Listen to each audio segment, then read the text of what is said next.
Воздржаност и внимателност по повиците на ВМРО ДПМН за национално обединување, поради толкувањата дека ова е одговор на уцените од партиите на албанците, исцртување на можната владина коалиција, обид да им се одземат гласови на другите опозицијски партии или нешто сосема друго, до објаснување е неопходно. Што тоа значи национално единство? Значи дали сите националности во Македонија ги опфаќа или национално единство на македонците?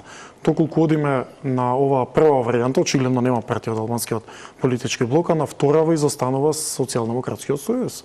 Да се формира едно широко национално единство на македонците, ако веќе терате по тој курс и по тој пат. Значи веќе ако ја фрлате ракавица, да фрлате до крај, а не со партии со кои можеби во моментов е опортуно да пробате да коалицирате. Во двата изминати дена од кампањата за парламентарните избори, Христијан Мицкоски ја повторува понудата за национално обединување, засега ограничувајќи ја на левица и на знам.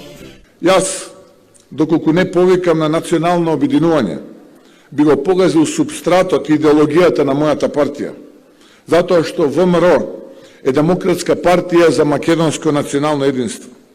Пред сликата на руините и хаосот кој го прави оваа власт, ви велам дека секоја наша разлика со било која опозицијска партија, без разлика дали е тоа левица или движењето Знам на Максим Димитриевски, е помала од големата и заедничка работа пред нас. А тоа е Македонија и нашата борба да кажеме дека има надеж и дека има иднина. Ден пред тоа Мицкоски прогласи мораториум во напаѓањето на левица и знам, повика на национално единство против ДУИ и неколкумина политичари од СДСМ кои ги смета за корумпирани.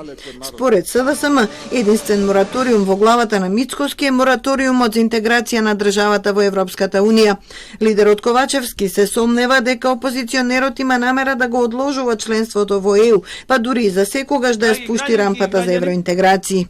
Наместо национално единство за мораториум, на Македонија е потребно национално единство за интеграција во Европската Унија и за јуриш кон европската иднина. Тоа е вистинскиот пат за промени и токму тоа е одлуката што вие треба да ја донесете на овие избори. Една опција се Мицковски, Силјановска и ДПМН. Со мораториум за Европска Унија. А другата опција се СДСМ и Стево Пендаровски кои нема да се откажат од нашата европска иднина. Зборовите на Мицкоски за ДУИ се јавно барање Македонија без албанци.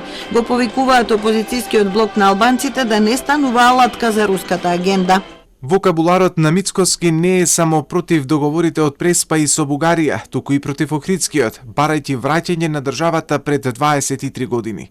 ДУИ и Европскиот фронт изразуваат длабока загриженост за националистичкиот речник, кој поттикнува меѓуетничка и антиевропска омраза.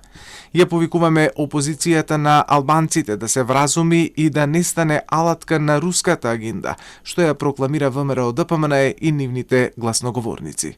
Повиканите на единство, знам и левица различно реагира. Максим Димитриевски изјави дека национално единство е можно. Му импонира што ВМРО ДПМН го копира знам. Уверен е дека нема да се состави влада без неговата партија, но нема намера да преговара со никого додека не се понуди една национална платформа. Димитар Апасиев е недоверлив. Подсети на војните од античкиот период и на тројанскиот конј. Не им верувај на ДПМН-иците, дури и кога ти носат подароци. Термометарот на жестокоста во критиката не смее да се спушти ниту за степен, порача председателот на левица преку социјалните мрежи. Парламентарните избори се распишани за 8 мај, а им претходи 20-дневна кампања која почна завчера.